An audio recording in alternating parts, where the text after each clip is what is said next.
Dios les bendiga, hermanos. Viernes 1 de julio del 2022. A nombre de la primera Iglesia Bautista Cristiana Jesús Fuente de Vida Eterna de San Juan de Abajo, Bahía de Banderas, Nayarit, México, le damos la más cordial bienvenida. Quiero invitarles amablemente que podamos elevar esta oración para después leer y exponer la palabra. Señor, gracias. Gracias porque cuando nuestras vidas estaban hechas pedazos, tú nos miraste, Padre, aún desde aquella cruz con mucho tiempo de anticipación. Tu amor y tu misericordia nos tenía contemplado en ese maravilloso plan de salvación. A su debido tiempo nos alcanzaste y hoy día, Padre, podemos estar aquí y seguir adelante por tu gracia y favor y todo lo que conseguiste en aquella cruz. Bendito sea tu nombre. Permítenos en esta tarde, Señor, escuchar de buena gana tu palabra. Ayúdanos a entenderla, retenerla, guardarla, como dice el salmista, Señor. Y que al guardarla, Señor, ella enriquezca, transforme, corrija y demás nuestras vidas. Bendecimos tu nombre en esta tarde y suplicamos, como tantas veces hemos hecho, Señor, que tu Santo Espíritu abra la palabra para nosotros y que abra nuestros corazones para tu palabra. En Cristo Jesús. Amén. Le invito amablemente me acompañe al primer libro de la Biblia, al menos como la tenemos ordenado. Libro de Génesis, capítulo 12. Libro de Génesis, capítulo 12, versículos del 1 al 9. Dice la bendita palabra de Dios. Pero Jehová había dicho a Abraham: vete de tu tierra y de tu parentela, y de la casa de tu padre a la tierra que te mostraré. Y haré de ti una nación grande, y te bendeciré y engrandeceré tu nombre, y serás bendición. Bendeciré a los que te bendijeren, y a los que te maldijeren maldeciré. Y serán benditas en ti todas las familias de la tierra. Y se fue Abraham como Jehová le dijo, y Lot fue con él. Y era Abraham de edad de 75 años cuando salió de Harán. Tomó pues a Abraham a Sarai su mujer, y a Lot hijo de su hermano, y todos sus bienes que habían ganado y las personas que habían adquirido en Harán, y salieron para ir a tierra de Canaán, y a tierra de Canaán llegaron. Y pasó Abraham por aquella tierra hasta el lugar de Siquén, hasta el encino de More. Y el cananeo estaba entonces en la tierra. Y apareció Jehová a Abraham y le dijo: a tu descendencia daré esta tierra. Y edificó ahí un altar a Jehová, quien le había aparecido. Luego se pasó de ahí a un monte al oriente de Betel y plantó su tienda teniendo a Betel al occidente y a Jai al oriente. Y edificó ahí altar a Jehová e invocó el nombre de Jehová. Y Abraham partió de allí, caminando y yendo hacia el Negev. Dios bendiga su palabra. Puede tomar asiento. Si Dios nos regala vida, si Dios no dispone de otra cosa para cada uno de nosotros, hoy quiero iniciar una serie de mensajes, al cual he puesto como título a toda esa serie: Encuentros con Dios que transforman.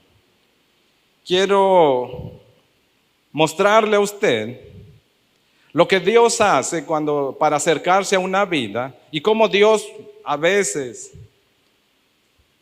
logra ir transformando maravillosamente, pacientemente, cada una de las vidas.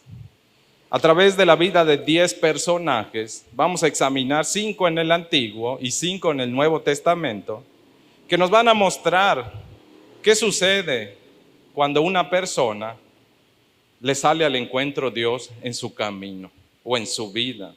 Hoy quiero iniciar en el libro de Génesis con la vida de Abraham. A través de la vida de Abraham, Dios nos muestra, el título de esta enseñanza, por cierto, es de enemigo a ser o amigo de Dios. De Abraham se nos dice que este encuentro que Dios tuvo con Abraham, Dios nos muestra que Dios sabe convertir enemigos en amigos. Abraham es la primer muestra. Todo lo que va a decir el escritor nos muestra cómo Dios transforma a ese enemigo en un amigo. Abraham es uno de los nombres más respetados por millones de personas alrededor del mundo. En particular, las tres más grandes religiones del mundo respetan y consideran que Abraham es un personaje apreciado, honorable, por lo que hizo, en este caso, confiar en Dios y a través de su confianza esperar en Dios y recibir la promesa de un hijo del cual brotó una nación que hoy llamamos Israel. Los del Islam, en este caso maometanos le dicen algunos, pero son los del Islam respetan a Abraham, lo consideran un fundador, una parte fundamental de su religión. Los judíos respetan a Abraham porque es parte fundamental de su religión. Y nosotros como cristianos, incluidos dentro de lo que es este grupo, diría haciendo una distinción con la Iglesia Católica, pero los que creen en la Biblia y tienen respeto y aprecio por la Biblia, dentro de lo cual les digo están lo que son los creyentes evangélicos y de alguna forma en ciertos aspectos también los católicos tienen en consideración a Abraham. Entonces estamos hablando que cientos de millones de personas honran, respetan y aprecian aquel personaje que un día Dios hizo de su enemigo al que sería llamado el amigo de Dios. Santiago 2:23 nos dice, Abraham fue llamado, la parte final del versículo, Santiago 2:23, la parte final, de hecho ahí les pongo el texto en la Nueva Traducción Viviente, creo, sí, dice, y fue llamado amigo de Dios. ¿Cómo Dios hace de los enemigos sus amigos? Eso es lo que Abraham nos va a enseñar. Quiero llevarle a través de esta enseñanza, este mensaje, de manera general, breve, pero suficiente, pero a la vez examinando ciertos aspectos con mucho detenimiento y cuidado.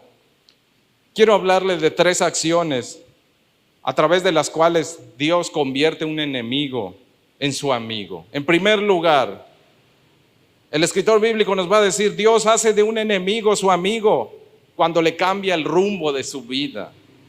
Cuando Dios quiere hacer de un enemigo su amigo, lo primero que hace es interrumpir y cambiar el rumbo de su vida. Eso hizo Dios con Abraham. Dios se acerca a Abraham, no por méritos de Abraham. Abraham no tenía ningún mérito en sí mismo para que Dios se acercase a él.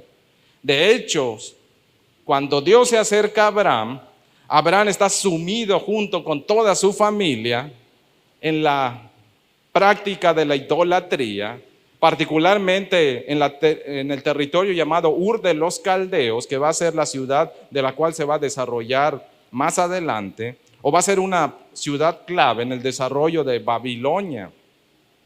Ahí estaba la familia. Ahí nos dice el escritor bíblico, particularmente Josué capítulo 24, verso 2.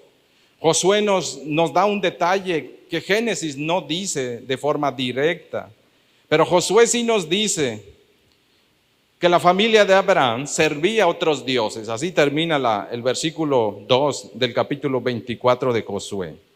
Ahí estaba la familia. La Nueva Traducción Viviente dice de ese texto, Josué 24:2, no dice servían a otros dioses, lo traduce como rindieron culto a otros dioses. ¿Qué está diciendo entonces? Está diciendo que Abraham y compañía y toda la familia eran los más grandes idólatras que usted se puede imaginar. En esa vida estaban cuando Dios llama y Abraham hace algo en respuesta a la invitación divina. Permite que Dios lo ayude a apartarse del pecado. Cuando Dios quiere cambiar la vida, lo que hay que hacer es permitirle a Dios que Él nos saque de donde estamos, porque usted y yo no podemos por mérito ni fuerza propia salir de donde estamos. Josué dice, la familia, Taré y su familia, Taré es el padre de Abraham. Lo puede leer usted en el capítulo 11, la parte final del capítulo 11 dice, ¿quién es el padre? Lucas nos dice en el libro de Hechos capítulo 7, verso 2, allí estaban, en Ur de los Caldeos, Dios se acercó a esa familia de idólatras. Cómo Dios hizo de un idólatra como Abraham una persona leal, fiel. Cómo hizo de ese enemigo idólatra su amigo. Dios puede convertir cualquier idólatra, cualquier persona esclavizada por cualquier vicio, por cualquier tipo de deidad u oscuridad en esta tierra. Dios puede sacarlo de ahí y convertirlo en amigo. ¿Qué tiene que hacer? Tiene que escuchar la voz de Dios para que Dios le permita cambiarlo y sacarlo de donde está. De Dios es la única fuerza para salir de ese tipo de cuestión. Dios fue quien tomó la iniciativa para acercarse y sacar a Abraham de donde estaba. Por cierto, le tomó tiempo a Abraham entender el llamado. No respondió de buenas a primeras. Si usted lee el versículo 1 de Génesis 12:1, dice, pero... Cuando usted encuentre un pero, está hablando de que algo sucedió y tuvo que intervenir Dios de otra manera, o recalcando que algo no marchó como debía, o que sucedió algo que la gente no esperaba en este caso. Abraham estuvo en Ur de los Caldeos después de que Dios le habló, al parecer todavía unos años más. No respondió de manera inmediata. Lea usted Génesis 11, versículos 27 al 32. Ahí dice... Hechos 7:2 dice, Dios, cuando Abraham todavía estaba ahí, se acercó y le habló a Abraham. Le dijo a Abraham que tenía que salirse de ahí. Abraham no responde todavía, se queda todavía ahí. ¿Qué tienen que suceder? Suceden varias cosas. Fallece su hermano menor, el papá de Lot. Su hermano engendra a Lot. No sabemos cuánto tiempo después muere el hermano menor. Todavía sigue Abraham ahí, trata de rehacer su vida, se casa con Sarai. En lo que se casa con Sarai, después de ese aspecto, se casa, por cierto, Abraham con Sarai y su hermano Nacor. Su hermano, por cierto, se casó con una sobrina. Milca era sobrina, dice que era hija de Harán. No dice más la escritura, pero suceden estas dos cosas. El versículo 31 dice que el papá de Abraham toma la decisión de dar el primer paso de salir. No sabemos, y ningún estudioso a ciencia cierta sabe por qué el papá de Abraham, en el versículo 31 de Génesis 11, ahí dice que Taré tomó a toda la familia y se fue de Ur de los Caldeos. Y dice que salió para tierra de Canaán, que era el lugar donde Dios estaba llamando a Abraham. No dice que Taré recibió el llamado de Dios y que estaba obedeciendo a Dios. No dice eso. Lo que dice es que emprende el viaje. Probablemente algunos dicen, tal vez salió por las tragedias que le tocó vivir en tierra de Ur de los Caldeos. Mientras estuvieron ahí, no todas las cosas les fueron favorables. Muere el hijo menor, se casa su hijo mayor, quien es Abraham, y no puede tener descendencia porque resulta que la esposa que eligió es estéril, Sara. Entonces esos dos asuntos, como que la gota que colmó el vaso fue eso. Algunos piensan que el papá de Abraham, Taré, toma a la familia y demás porque simple y sencillamente querían buscar algo nuevo y pensaron ellos, vámonos a Canaán para iniciar quizás algo mejor o encontrar pues esperanza después de una muerte y una esposa estéril. ¿Qué más sigue? Se van, dice, de Ur de los Caldeos, y su meta supuestamente es Canaán, pero no llegan a Canaán. Por ahí se encuentran en un lugar muy agradable y se quedan en ese lugar. Ese lugar se llama Harán. En Harán se quedan y todavía ahí se queda Abraham con ellos. ¿Qué tiene que suceder? Muere el papá y es después de, al parecer, algunos dicen, probablemente Abraham salió cuando su papá todavía estaba vivo. Otros dicen, no, probablemente salió después de que el papá murió. Sea cual haya sido, la cosa es que Abraham no respondió a Dios de buenas a primeras. Es así que encontramos en el versículo del Génesis 11, verso 32, que muere el papá y entra el capítulo 12. En el capítulo 12 entonces hay un marcado contraste. Todo lo que le sucede es como si estuviese diciendo varias cosas que Abraham vivió es porque se resistía a obedecer lo que Dios ya le había dicho. Eso parece indicar el pero. Eso de que todo lo que sucedió, pero es que Dios ya le había dicho. Algo así está en cierta manera diciendo el escritor bíblico, pero Dios ya le había dicho a Abraham que se saliera y no se salió, entonces le tocó vivir todas esas cosas, no porque Dios las hizo, sino porque Dios ya le había anticipado a él una nueva vida y todavía él quiso permanecer ahí. Entonces, ahora sí en el versículo 2, Génesis 12, verso 1, ahora sí sale, pero es Dios moviendo o permitiendo que todas las circunstancias tomen ese cauce, porque ese cauce va a impulsar nuevamente en el corazón de Abraham su deseo de obedecer. ¿Qué nos llevó al Señor alguno de nosotros? Algunos de nosotros nos llevó al Señor ciertas tragedias y dificultades, que Dios ya nos había hablado incluso de maneras más tiernas, compasivas, y ahí estuvimos nosotros de terco en la misma vida. Dios tuvo que permitir que ciertas cosas tomaran un cauce que no fueron gratas para nosotros, pero que nos empujaron al Señor, y ahí es cuando obedecimos. Parece que eso le sucedió a Abraham. Le tuvieron que suceder esas cosas, arrastrarlo la tormenta, y ahora sí dijo, voy a obedecer. Es en ese aspecto que emprende su viaje, pero fue Dios el que tomó la iniciativa de acercarse a Abraham en su idolatría, tomarlo de donde estaba y sacarlo de ahí, sacarlo de Ur, sacarlo de Harán. Ur es idolatría, es desgracia, es vida infructífera, pero Harán es una distracción, porque los dos lugares no le permitieron obedecer hasta que Dios lo saca. Eso dice Nehemías 9:7. Nehemías 9:7 dice, fue Dios el que sacó a Abraham, no Abraham se salió, Dios lo sacó. Usted y yo no salimos del pecado, Dios nos sacó, porque nosotros, por si de nosotros hubiese dependido, ahí estaríamos todavía. Esa es la realidad. Dios saca cuando se lo permitimos. Cuando le decimos a Dios, sácame de donde estoy porque yo no puedo salir, no sé salir de donde estoy. Dios saca, dice Nehemías 9:7, lo puede usted leer. Dice Nehemías, Dios llamó a Abraham, Dios sacó a Abraham y Dios le cambió el nombre a Abraham. Luego vamos a explicar ese aspecto de qué significa que Dios le cambió, no en este mensaje sino en otros. Pero fue Dios, la orden fue clara. Verso 1 del capítulo 12. Jehová había dicho a Abraham, vete. Ese verbo que se traduce vete en hebreo es un verbo que, por cierto, es muy significativo. Es el verbo hebreo halak. Halak es el verbo de no permanezcas donde estás. Camina, salte, sepárate, apártate. En este contexto eso es lo que significa no estar donde estás. Porque donde estás no te quiere Dios ahí. Dios quiere que lo abandones. Ese es el aspecto que le está diciendo de alguna forma Dios a Abraham.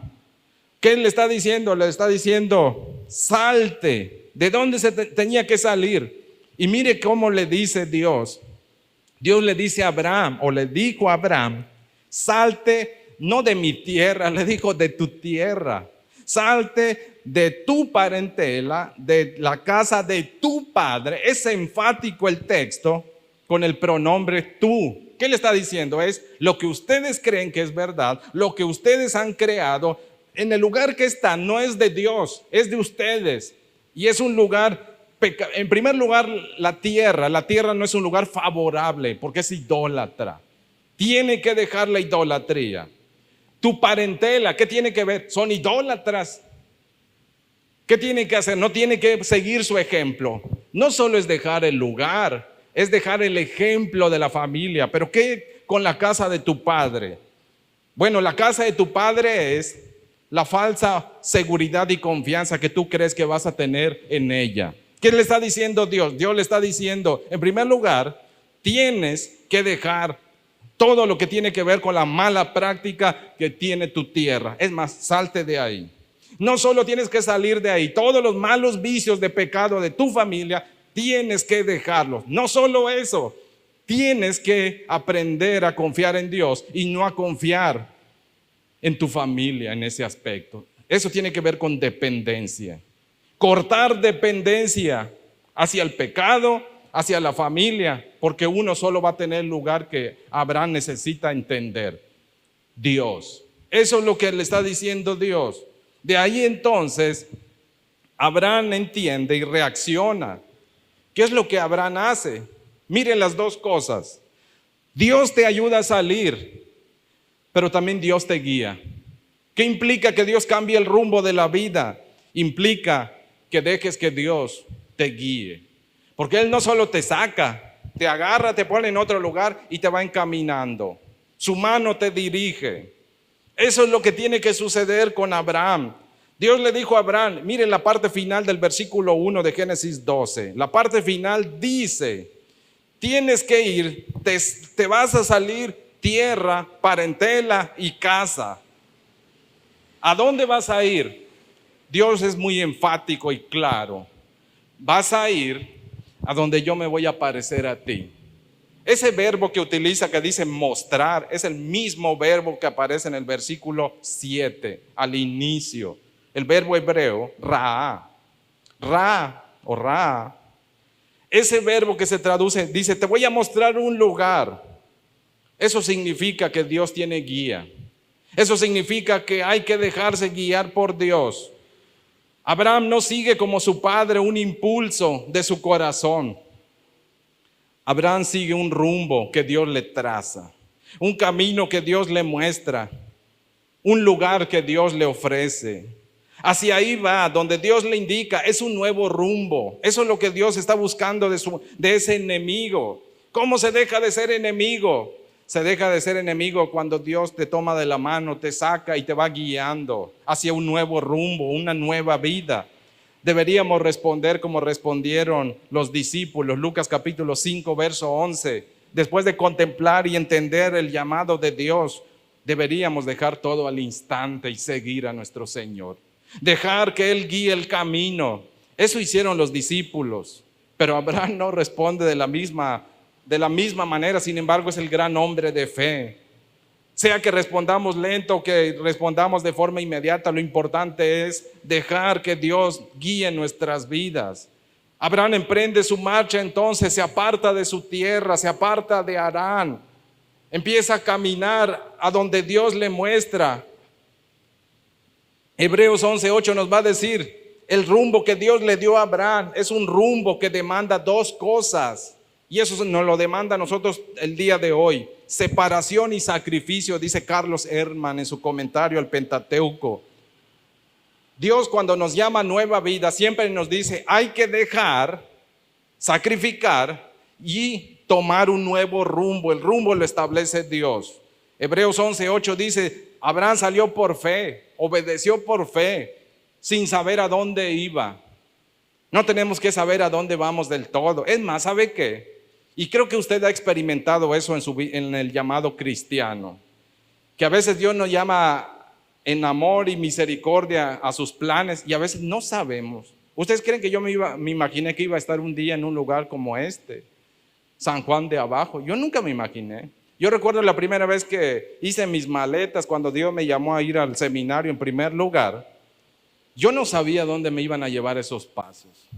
Tenía yo miedo, de hecho. Nunca en mi vida me había alejado tanto de mi familia como en aquella ocasión. Yo fui el primero y el único de mi familia que viajó desde un punto de la República hasta el otro lado de la República casi. Tuve miedo, por supuesto que tuve miedo. Yo no sabía, a mí por teléfono y una persona que supuestamente había estado ahí me comentó del lugar y dijo que becaban el 100%, incluso que iban por ti. Si tú te inscribías a ese seminario, ellos iban hasta el lugar de tu origen y te llevaban a ese lugar. Para mí me sonó todo a fantasía. Y le dije que sí, llené mi solicitud y dije, bueno, suena muy bien para ser cierto. Y luego el lugar me puse a averiguar de Ciudad Juárez y vi que era delincuencia, le estoy hablando del año 2001. Yo dije, eso es un lugar peligroso. ¿Quién quita que esta gente sea maleante? No sé, me dijeron. Al final Dios dio la certeza, emprendí el viaje y nunca regresé a mi casa otra vez. De visita he regresado, pero yo entendí a los 3 meses que Dios me dijo que ya no iba a regresar. Lloré como no tienen ni idea. Dije, ¿cómo no voy a regresar? Y Dios me dijo, tengo un nuevo rumbo para ti. Déjame. Yo no sabía a qué se refería Él. ¿Qué tuve que hacer? Tuve que hacer lo que Abraham hizo. Decir, no sé a dónde voy del todo, no sé cuál sea el tope de mi destino. Al menos en esta tierra, porque en el cielo sí sé, es Cristo. Pero aquí abajo no lo sé. Aquí abajo para mí ha sido hacer 3 veces maletas y es difícil hacer maletas. Decirle a un lugar que se acabó y se cerró un ciclo es muy difícil, es complicado. Yo no he dejado de llorar hasta la fecha cuando me ha tocado decir, se cierra un ciclo, Dios emprende otro camino, Dios tiene otros planes y yo tengo que seguir sus planes. Emprender ese viaje no es sencillo, pero siempre he creído que Dios tiene el mejor rumbo y que lo que Dios decida es lo mejor por seguir y que Él se va a hacer cargo de mis incertidumbres, necesidades, temores y demás. Él se va a hacer cargo. Dice Hebreos 11:8, eso es lo que Abraham hizo. La fe a veces nos hace tomar pasos que no sabemos a dónde nos van a llevar, pero nos hace tomarlos con certeza. Decir, Dios sabe lo que está haciendo, aunque yo ni entienda del todo para dónde voy, pero ese Dios sí me sabe guiar por lo mejor. Ya me lo mostró cuántas veces, cómo esta ocasión no va a ser la excepción. Uno se entrega a eso. Eso es lo que está sucediendo con la vida de Abraham. ¿Sabe qué implica dejar todo lo que Dios le pidió que dejara a Abraham? Abraham dejó absolutamente todo por amor a Dios. La tierra era seguridad, la tierra es identidad, la tierra es pertenencia, la casa es seguridad también, la casa es un nombre, es un respaldo, es un futuro. Todo eso Dios le estaba diciendo, lo vas a quitar de las personas y me lo vas a entregar a mí en las manos. ¿Quién es la seguridad para usted? ¿Su familia? ¿Su profesión? ¿Su tierra? ¿O el Dios de los cielos que le está edificando a usted un lugar mejor? Ese es el llamado. Esa es la forma en que este Dios hace de sus enemigos sus amigos, en darles un nuevo rumbo. Mire qué dice la Escritura, Juan 15:16, nueva traducción viviente. Nos dice a todos nosotros el Señor, ustedes no me eligieron a mí, yo los elegí a ustedes. Les encargué que vayan y produzcan frutos duraderos, así el Padre les dará todo lo que pidan en mi nombre. No fuimos nosotros, no hubo ningún mérito en nosotros para que Dios nos escogiese. El mérito está en Él que nos escogió. Deuteronomio capítulo 7 le dice a Israel y nos dice a nosotros de la iglesia también.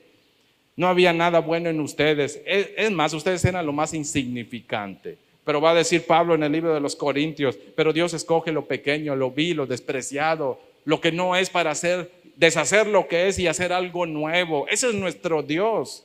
Ese es el Dios que transforma enemigos en amigos. Sigue diciendo el escritor bíblico en Génesis, Dios no solo convierte a sus enemigos a través de cambiarles el rumbo, también Dios da nuevo propósito de vida. Ya no es enemigo, es amigo. El amigo necesita un nuevo propósito para vivir. Necesita una nueva forma, nuevos anhelos, deseos, inclinaciones.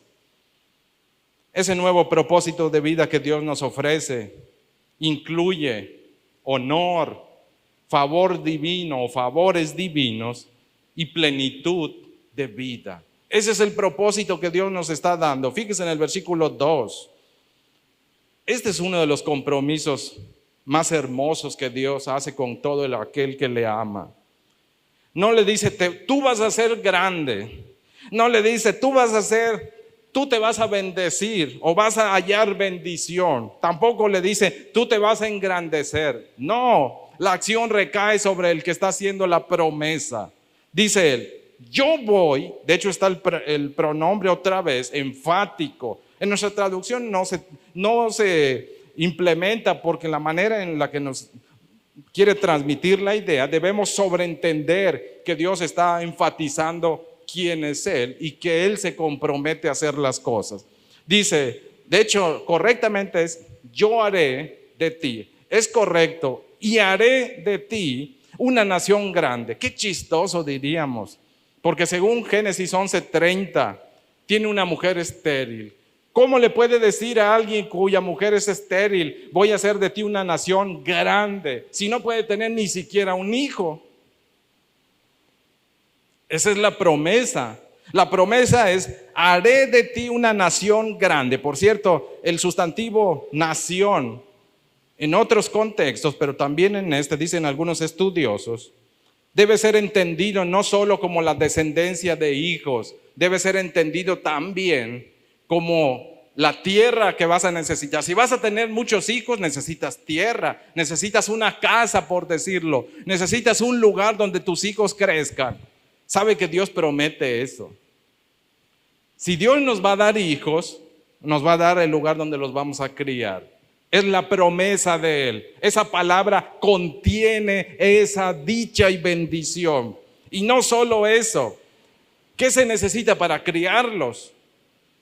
En primer lugar, necesito ser capaz de procrear. En segundo lugar, necesito un lugar donde criarlos. En tercer lugar, necesito saber cuidar y proteger. Bueno, Dios dice las tres cosas en el paquete. Nación grande, ese es el paquete. Dios le dice a Abraham, yo te voy a hacer procrear. Yo te voy a dar el territorio, la casa para que críes a los hijos. Y yo te voy a dar el cuidado y protección para todos ellos. Eso está diciendo el Señor. El paquete completo. Ese es el paquete nación grande. Y eso es lo que Dios nos promete a usted y a mí el día de hoy. ¿Le faltó algo cuando crió a usted que ya tiene hijos mayores? ¿Le faltó algo? ¿Le faltó casa? ¿Le faltó provisión? En medio de todo, ¿le faltó protección? ¿Dónde están sus hijos? ¿Cómo están sus hijos? Dios es fiel. Dios cumple. Dios es hombre de palabra. Dios garantiza. Ese es el desafío que Dios le hace. Ese es el nuevo propósito que Dios le está dando a este hombre. Le dice, yo me comprometo a hacer todo eso por ti. Sigue diciendo el texto. Y te bendeciré.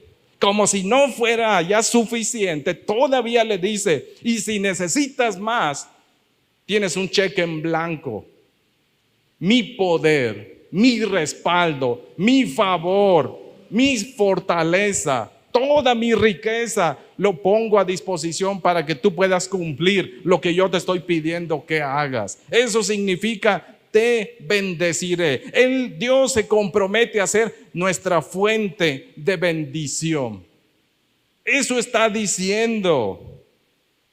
¿Qué te va a hacer falta? ¿Qué crees que te haga falta después de que Dios te dé la capacidad para procrear, para amarlos, para cuidarlos, con todos los recursos? ¿Qué más te falta? Dice Dios. Y lo que te falte, te bendigo el resto de las cosas que te falten. Y no solo eso, le dice Abraham, le está diciendo eso a un hombre que no puede tener hijos porque su esposa es estéril. Le está diciendo eso a un hombre que no es nadie importante, que no tiene renombre, que no tiene ni tierra ahora, ni dónde caerse muerto, no lo tiene. A ese le está diciendo Dios todas estas grandes promesas. Y luego lo que dice la otra parte del texto, y engrandeceré tu nombre. Si usted le echa un vistazo al Génesis 11:4, es la ciudad y la torre de Babel. Hay un contraste, capítulo 11 y capítulo 12. El escritor contrasta dos cosas: querer vivir para conseguir las cosas al propio modo, sin Dios, y vivir para lograr las cosas con Dios. Moverse bajo la dirección de nuestros corazones o movernos bajo la dirección de Dios. Hay un contraste: autoengrandecerse o dejar que Dios te haga grande. Ese es el contraste, capítulo 11 y 12. El capítulo 11, verso 4 dice, la gente en rebeldía, con un mismo idioma, se dicen a ellos mismos, edifiquémonos, construyamos algo para nuestro orgullo. Edifiquémonos una ciudad y una torre cuya cúspide llegue al cielo. Y hagámonos un nombre. Es decir, ahí se utiliza el mismo verbo que se traduce en Génesis 12:2. Cuando Dios le dice a Abraham, engrandeceré tu nombre. Los de la ciudad y la torre de Babel dicen, engrandezcamos nuestro nombre. ¿Cómo termina uno y otro? El Génesis 11 dice que termina con frustración. Eso es lo que ofrece la vida sin Dios. Por más sueños que tengas, nunca vas a encontrar la plenitud en rebeldía a Dios. No se encuentra. Puede que a ti te parezca que logres y consigas lo más grande, pero nunca vas a tener la satisfacción que viene de Dios. Es más, es probable que tu más grande éxito se convierta en la peor frustración cuando estés frente a Dios y lo hayas, después de rechazarlo, va a ser la más terrible forma de haber invertido la vida en esta tierra. Es la peor inversión de la vida. Dios le dice a Abraham: yo te voy a engrandecer, yo te voy a dar un nombre, vas a ser famoso. Y Dios le cumplió. Es famoso Abraham. Que Dios honre nuestros nombres, que Dios nos exalte, pero hay que humillarnos, dice el escritor bíblico. Que Dios exalte, que Dios engrandezca. Eso está ofreciendo Dios. Eso significa el propósito al cual Dios está hablando. Solo en Dios vamos a hallar plenitud. El sentido de nuestras vidas depende de Dios. No en las cosas, no en los logros, no en nuestros nombres o renombres. Dios le dice a Abraham también: no solo te voy a dar favor, honra, favor, plenitud. Todo eso tiene una finalidad. Parte final del versículo 2. Y serás de bendición. Serás bendición más bien. Alguien dijo con mucha razón: bendecidos para bendecir. De hecho, eso puede ser hasta el título de un mensaje. Se lo voy a explicar de esta forma. Lo que Dios ha hecho en cada uno de nosotros, lo hizo pensando con miras de que favorezcamos a terceras personas. Nunca lo hace para nuestro mero beneficio, con fines egoístas. Eso no es una forma de proceder de Dios. Dios, cuando hace algo maravilloso en nuestras vidas, lo hace pensando en ser un foco, o diría que seamos nosotros un canal de bendición para otros. ¿En qué aspectos? En grandeza. Todo lo que Dios pone en nuestras manos, que es excelente, bueno, favorable, honorable, Dios lo está poniendo para que nosotros a través de eso le mostremos a otros qué significa el favor de Dios. ¿Qué significa tener un Dios tan generoso y tan amoroso como lo es el Dios de los cielos? Obedecer a Dios implica tratar bien a los demás. Dios nos permite a través de todo lo que Él nos concede ser o bendición o maldición a los demás. Somos bendición para los demás cuando nosotros obedecemos a Dios y cuando la gente nos trata bien, Dios bendice y favorece. La promesa que Dios hizo en relación a cuando dice, verso 3, bendeciré a los que te bendijeren y maldeciré a los que te maldijeren. ¿Qué le estaba diciendo? Que según la actitud y la forma de reaccionar de la gente hacia Abraham, hacia el pueblo de Abraham, hacia la descendencia de Abraham, es como Dios va a favorecer o pagarle a la gente el trato que le den a su siervo. Lo voy a decir de esta manera: la forma en que la gente reaccione a Cristo es o bendición o maldición para sus vidas. Y la forma en que la gente trate a aquellos que son de Cristo todavía están bajo esa consigna. Dios bendice a los que favorecen a los suyos, pero Dios afrenta, enfrenta, confronta, no disciplina, destruye y hace justicia cuando tocan a su pueblo. ¿Quién es su pueblo? No solo es Israel, la iglesia es pueblo de Dios. Es decir, la forma en que la gente nos trata y cómo nosotros nos comportamos y si obedecemos al Señor. Acuérdese de Jonás. Jonás fue bendición cuando obedeció, pero fue una desdicha y tragedia cuando se subió a aquel barco con esa pobre gente que no la debía ni la temía como él. Entonces, si usted quiere ser, debemos ser de bendición. ¿Cómo somos de bendición? Obedezcamos a Dios y pidámosle a Dios misericordia por aquellos que nos tratan mal o aún los que nos tratan bien. ¿Sabe qué? Recordémosle la gracia y el favor de Dios. Tenemos que ser bendición. Ese es el propósito de vida a través del cual nos llama. Dios nos llama. Cada familia que acepta y tiene a Cristo es llamado para ser de bendición a mucha gente. Así lo dice Mateo. Mateo capítulo 28, versos 19 y 20. Mateo 28, 19 y 20 dice, por tanto, id y dice, predicar a todas las naciones. Y Dios le dijo a Abraham, tu hijo, tu descendiente. Gálatas capítulo 3, versos 14 y 16 dice, cuando Dios le hizo la promesa a Abraham, no estaba hablando meramente de los hijos, de todos los hijos de Abraham, estaba hablando de uno en particular, Jesucristo. A través de Jesucristo Dios quiere bendecir a todas las familias de la tierra. A través de Jesucristo, usted y yo somos en el nombre de Jesucristo llamados a ser de bendición para toda la gente. Y Jesús dijo, si no lo reciben, no se preocupen, sacúdanse el polvo de los pies, pero hay de aquellos que rechacen, porque no los están rechazando ustedes, dijo Jesucristo, están rechazando al que los envió, y al que los envió es aquel de quien se dijo, según cómo se le trate, es la forma en que él va a pagarle a la gente que le dé el trato.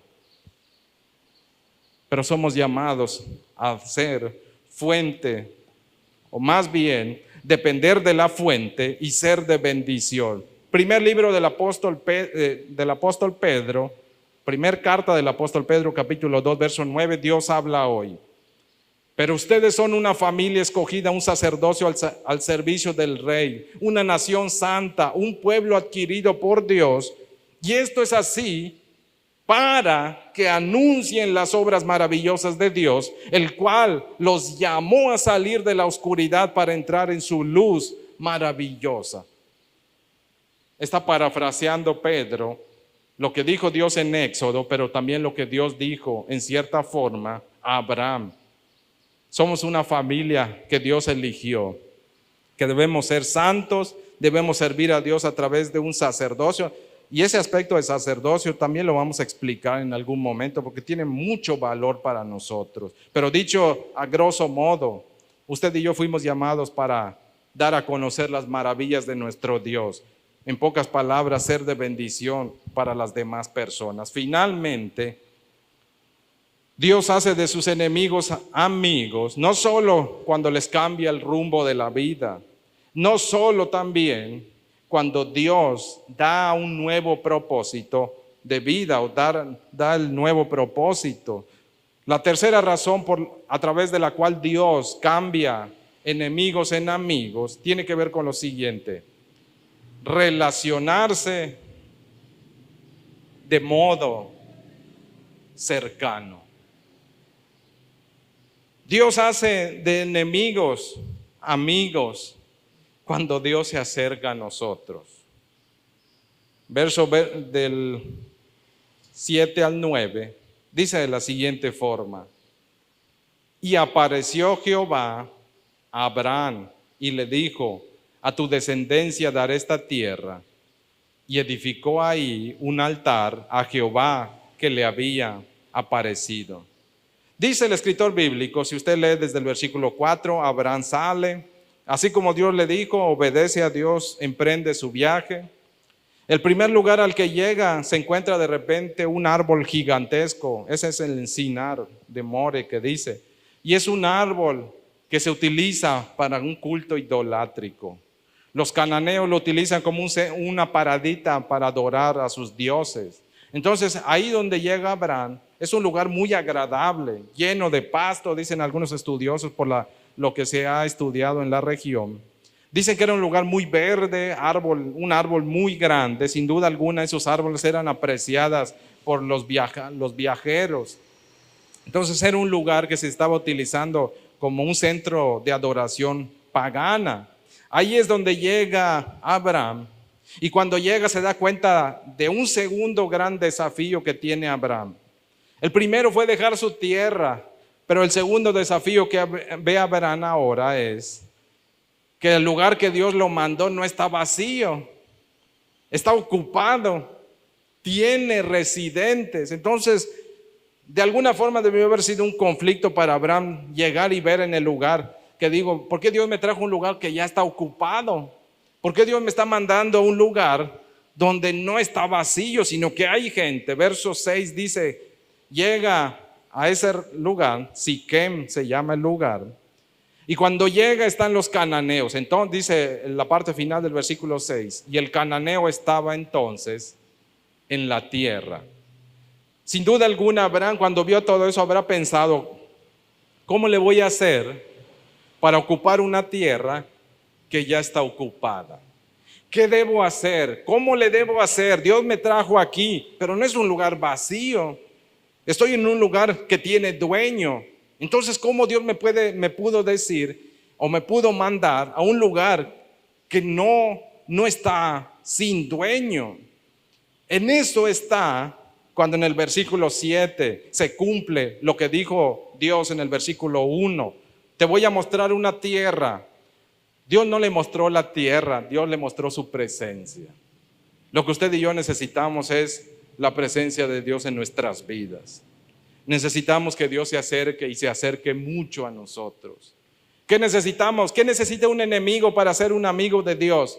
Necesita conocer de cerca a ese Dios. Necesita que ese Dios esté tan, pero tan cercano a uno, que lo que Él es se impregne, se pegue a nosotros, que lo que Él es transforme lo que nosotros somos. ¿Cómo lo logra Dios?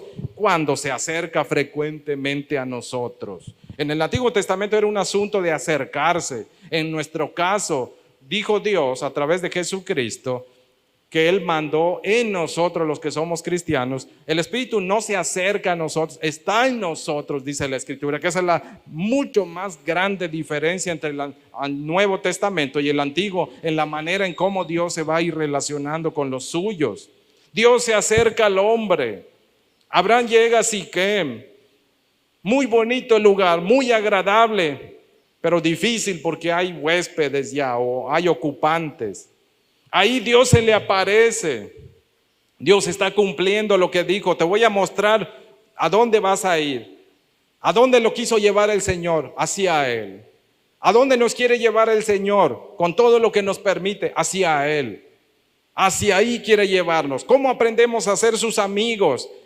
Cuando vamos hacia Él, porque Él nos sale al encuentro. Cuando Él se presenta ante nosotros, ahí nos quiere llevar a través de su presencia y de sus promesas, las cuales Él nos va a confirmar una y otra vez sus promesas. A través de eso Él quiere ayudarnos a convertirnos en fieles amigos de ese Dios. Dios continúa preparando a su amigo. Se da cuenta que su amigo necesita ánimo y fortaleza. Se da cuenta que su amigo necesita cobrar ánimo en medio de lo que está, y se aparece frente a Él.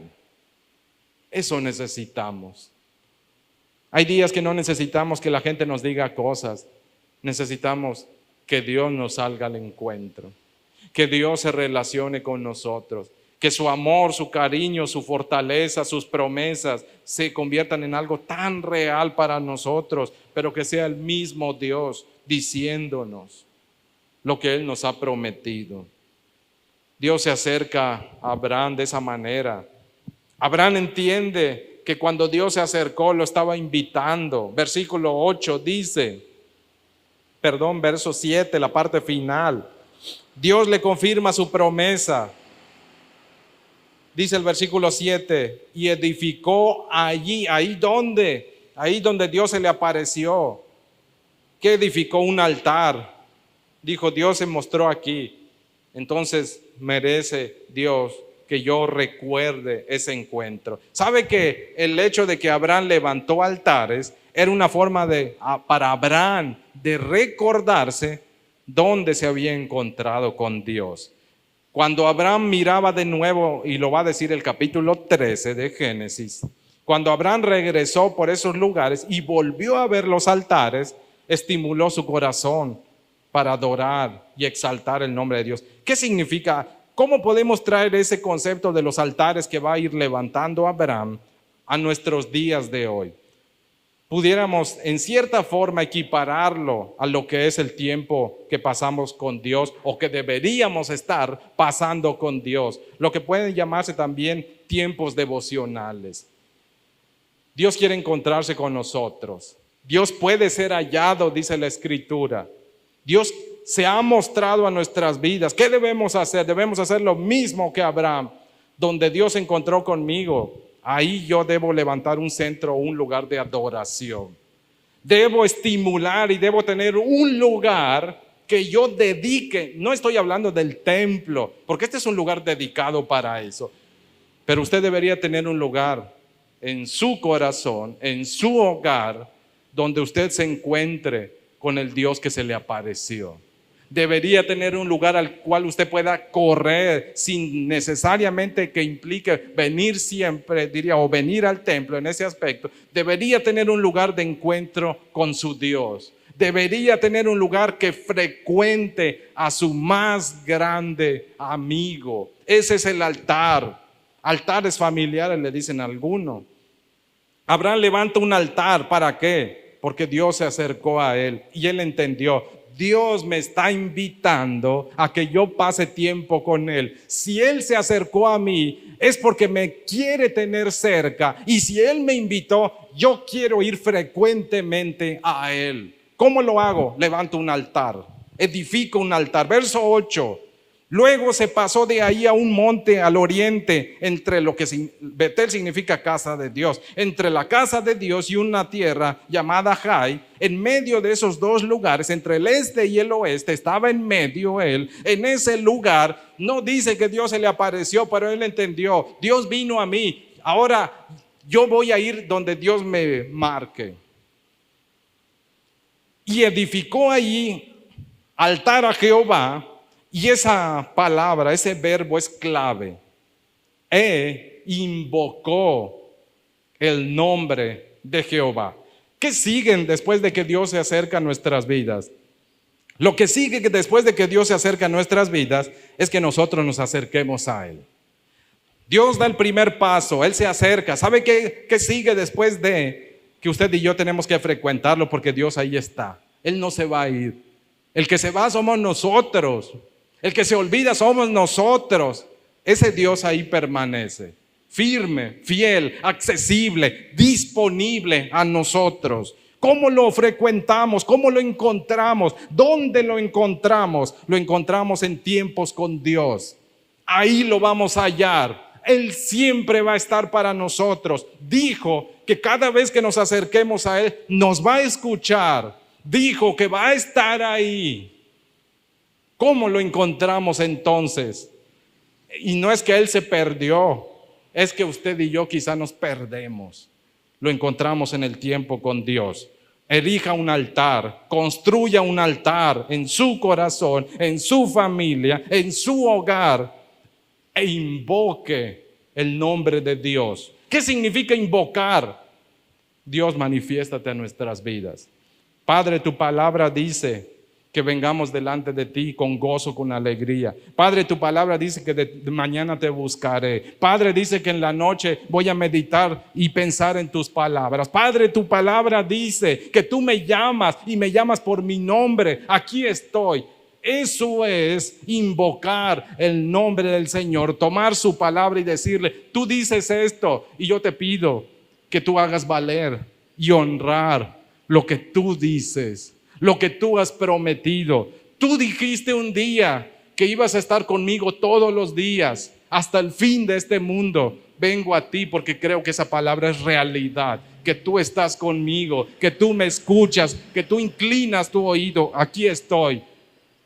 Ven a mí. Háblame. Tómame en tus manos. Hay cantos. Le estoy diciendo frases de cantos, pero son frases apegadas a salmos. Los salmos nos enseñan a invocar el nombre del Señor. Venid, aclamemos juntos al Señor, exaltémosle. Eso es invocar el nombre del Señor. Dios está aquí, tan cierto como el aire que respiro. Sí, Dios es tan cierto como el aire que respiramos y mucho más real y más benéfico que ese aire. Invoque el nombre del Señor. Eso es relacionarse con Dios. Dios nos quiere cerca. Entendamos, al igual que Abraham, cuando se nos apareció la primera vez Dios, es porque nos estaba diciendo: te quiero cerca de mí, te quiero conmigo, quiero que me busques con frecuencia, edifícame altar, encontrémonos frecuente, dispón tu tiempo, porque yo siempre estoy ahí. Eso hace Abraham, entiende él dónde va. Usted va a notar eso. Si sigue leyendo capítulo 13, capítulo 14, se va a encontrar con lo siguiente: lugar que llega Abraham, lugar que levanta un altar. Dios es el dueño de esta tierra. Lo más importante antes de conquistar y conseguir y obtener y recibir es encontrarme con mi Dios. Eso es lo más importante de nuestras vidas y de nuestro día.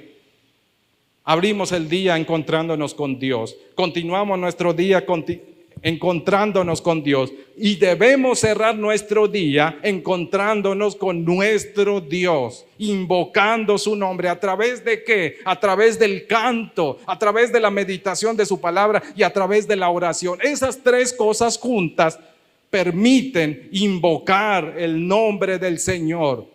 ¿Y sabe qué significa invocar? Invocar significa pedirle que se haga presente, llamar su presencia.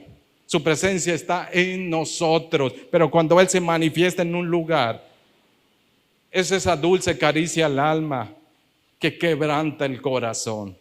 Es esa dulce y ese tierno calor que nos envuelve en medio del dolor y la angustia y nos da la certeza de que sin importar que venga, las cosas van a marchar como Él ha determinado, y eso es bien, a pesar de que las tormentas sigan a nuestro alrededor.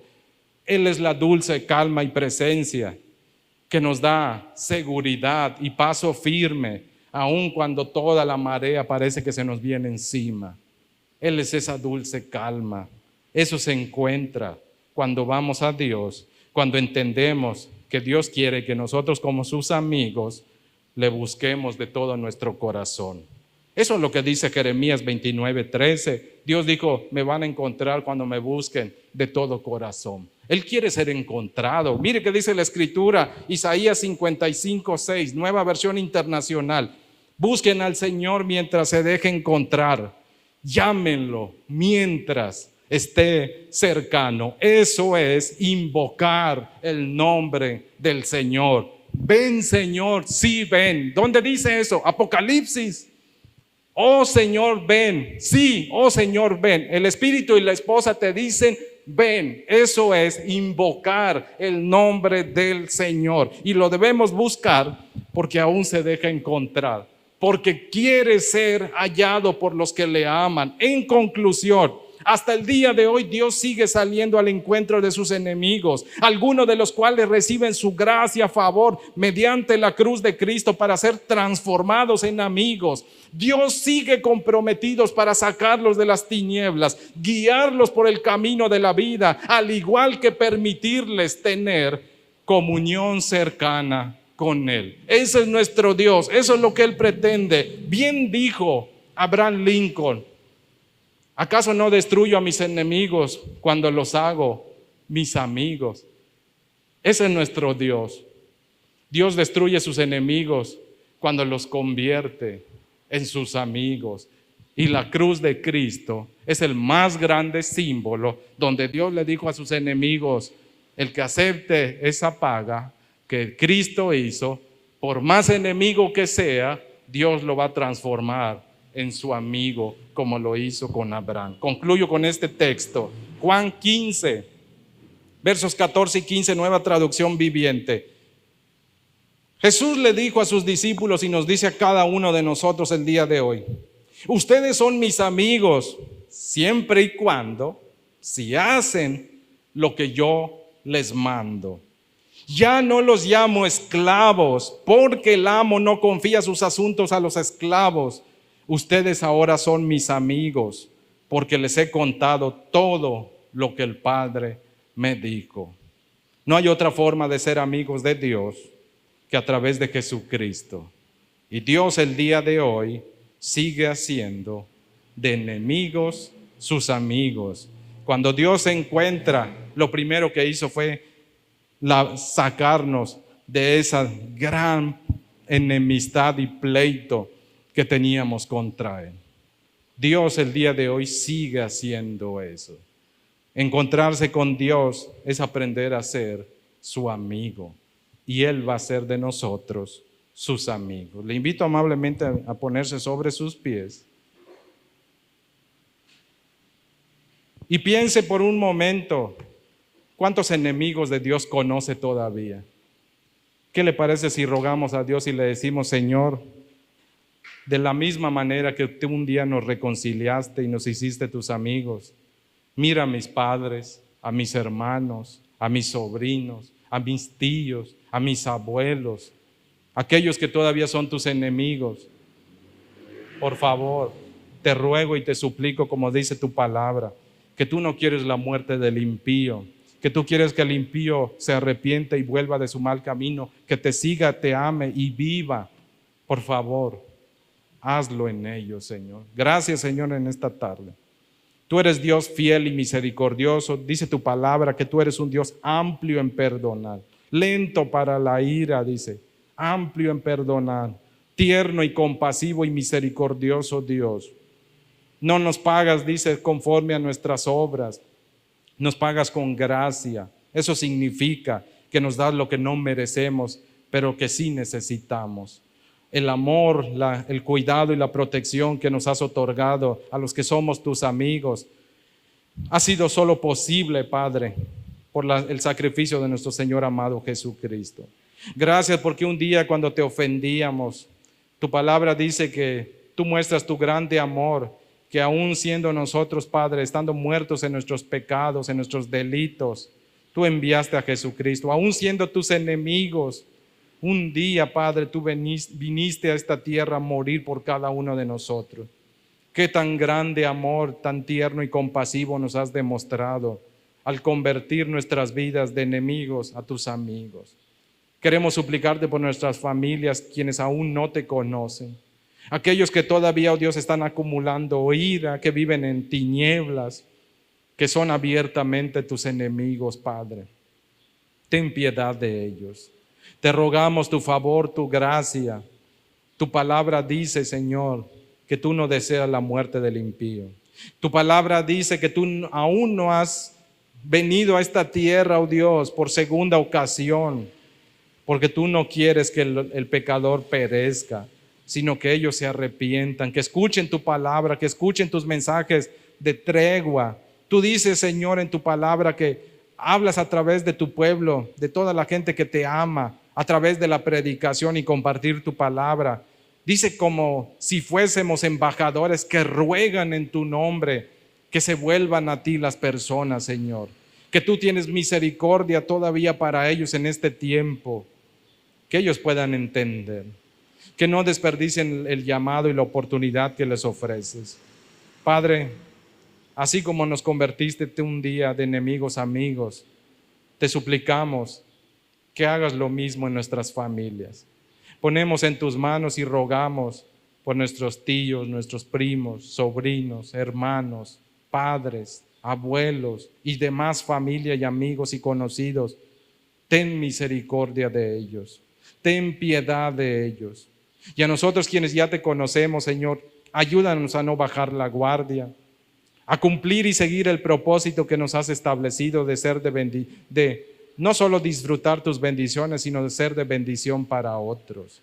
Pero también, Señor, a no perder de vista que lo más importante no es la tierra, no es la conquista, no son los logros, ni meramente disfrutar de todo lo que tú nos das, sino de pasar tiempo contigo, de edificarte altares en nuestras vidas, es decir, lugares consagrados, ir consagrando más y más rincones de nuestra vida en los cuales podamos encontrarnos contigo, en encontrarnos cada día, varias veces al día, constantemente, Señor, ante ti a través de la oración, la meditación, a través de tu palabra. Ayúdanos a edificar altares en nuestros corazones para que frecuentemos más tu presencia e invoquemos tu nombre sobre nuestras vidas, sobre nuestras familias, sobre nuestros hijos y demás. Te lo rogamos y suplicamos en el nombre de Cristo Jesús. Amén, Señor.